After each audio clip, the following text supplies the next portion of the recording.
Assalamualaikum warahmatullahi wabarakatuh. Selamat pagi, selamat siang, selamat sore, dan selamat malam buat teman-teman yang masih stay pada channel ini. Semoga sehat selalu dan selalu dimudahkan urusannya, mudah rezeki dan panjang umur. Oke, ketemu lagi dengan Raja Channel, masih tentang seputar kolam. Nah, di kesempatan kali ini saya akan bahas mengenai banyaknya pertanyaan dari salah satu teman-teman kita mengenai apa fungsi aerator pada kolam budidaya ikan nila. Yang pertama akan saya jelaskan di sini adalah tentang aerator untuk kolam budidaya. Dan jika memang ada pertanyaan apa itu aerator dan apa fungsi dari aerator pada sistem budidaya ikan nila. Nah, aerator adalah sebuah alat penghasil gelembung udara yang memang fungsi utamanya adalah menghasilkan tambahan oksigen pada kolam. Nah, oksigen tersebut sangat dibutuhkan khususnya bagi ikan agar dapat hidup dan juga meningkatkan kualitas dari daging ikan yang akan dikonsumsi. Jadi seperti itu. Nah, jika memang ada pertanyaan apa gunanya aerator di kolam nila, dan untuk kegunaan aerator pada kolam nila ini adalah kalau kita berbicara tentang ikan nila adalah ikan yang memang membutuhkan oksigen terlarut yang dibutuhkan itu sangat tinggi, teman-teman. Jadi kenapa harus tinggi? Untuk memaksimalkan sistem metabolisme dan juga pertumbuhan si ikan tersebut. Nah, bagaimana dengan ikan yang lainnya? Kalau ikan yang lainnya seperti ikan koi, ikan emas lainnya, sama teman-teman. Jadi mereka juga membutuhkan suplai oksigen yang bagus pada kolam. Nah, maka dari itu kolam ikan nila membutuhkan alat yang bernama aerator. Jadi untuk aerator kolam ikan nila ini sangat penting diadakan, teman-teman. Jadi terutama di kolam yang arusnya tenang seperti kolam ini. Nah, di sini adalah salah satu contoh kolam yang sekarang lagi dipasang instalasi aerator pada kolamnya. Nah, kemudian bagaimana cara untuk kerja aeratornya? Nah, untuk cara kerja aerator adalah membuat sebanyak mungkin permukaan air ini bergerak, teman-teman. Jadi bersentuhan dengan udara bebas sehingga air bisa masuk sebanyak mungkin. Jadi teman-teman bisa perhatikan di sini kolam ini ada gelembung dari aeratornya. Dan dalam proses seperti ini aerator juga membuang gas, teman-teman, dan juga membuang zat-zat busuk yang ada di kolam. Jadi fungsinya aerator itu di situ. Nah, kalau ada pertanyaan mengenai soal fungsi nih, fungsi aerator itu apa? Fungsi aerator adalah membuat arus di kolam dan juga memompa udara dari atas, yang nantinya aerator akan bekerja mengaduk-aduk air. Seperti ini ada gelembung airnya seperti ini. Nah, ini gelembung air akan teraduk-aduk karena gerakan aerator yang nantinya akan menciptakan arus di kolam. Jadi seperti ini. Jadi untuk arus airnya itu berfungsi untuk menukarkan kandungan karbon dioksida di kolam dengan oksigen yang ada di udara. Nah, hal ini membuat udara terpompa ke dalam air hingga meningkatkan kadar oksigen terlarut yang dibutuhkan ikan.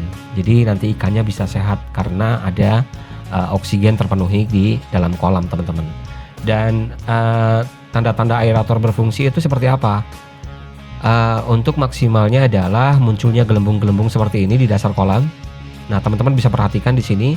Dan jika terjadi kandungan oksigen terlarut di air kolam semakin meningkat, sudah bisa dipastikan ikan nila bisa tumbuh dengan sehat.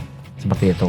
Nah, kemudian jika memang ada pertanyaan, saya pengen budidaya ikan nila nih, tapi tanpa menggunakan aerator, bisa nggak ya kira-kira?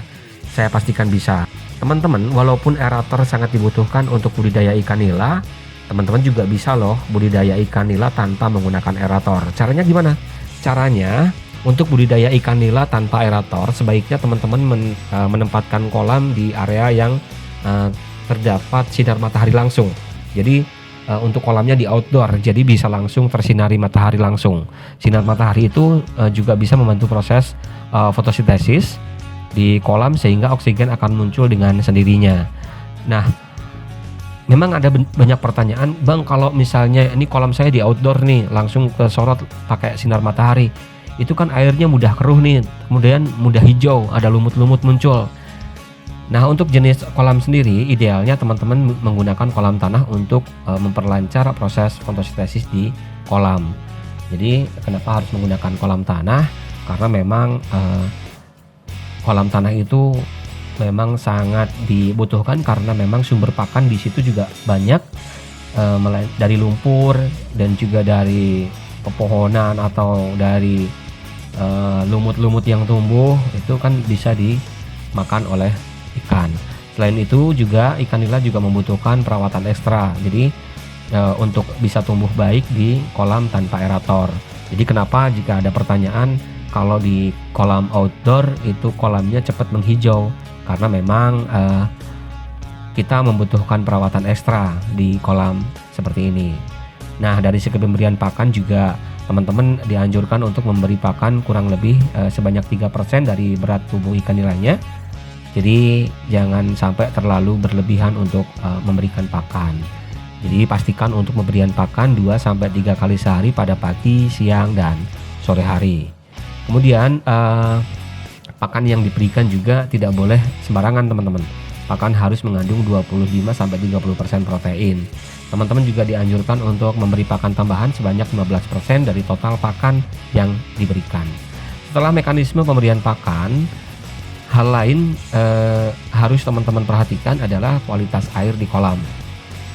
Nah, setelah mekanisme pemberian pakan sudah dijalankan, kemudian hal lain teman-teman juga harus perhatikan adalah kualitas air di kolamnya. Air di kolam harus bersuhu 28-30 derajat Celcius dengan pH 7-8,5. Saya hanya sarankan saja kalau budidaya ikan nila tanpa aerator, sebaiknya teman-teman gunakan kolam tanah agar ikan tumbuh sehat dan berkualitas. Nah, itu teman-teman yang perlu teman-teman perhatikan adalah tentang pemberian pakan dan juga perawatan airnya seperti apa, karena memang jika kolam di outdoor yang langsung tersorot dengan sinar matahari itu akan mudah menghijau karena tumbuhnya lumut. Tapi bisa jadi kalau misalnya kolamnya sedikit agak besar itu sangat sulit sekali tumbuhnya lumut teman-teman. Jadi saya sudah pernah praktekkan di kolam tanah yang nanti juga akan saya share di video ini. Jadi itu aja yang bisa saya sampaikan ke teman-teman. Semoga bermanfaat. Terima kasih banyak udah support channel ini. Terima kasih banyak juga buat teman-teman yang baru gabung di channel ini. Bantu support channel ini dengan cara like, share, komen, dan juga subscribe channel ini biar channel ini makin berkembang. Terima kasih banyak. Semoga bermanfaat. Wassalamualaikum warahmatullahi wabarakatuh.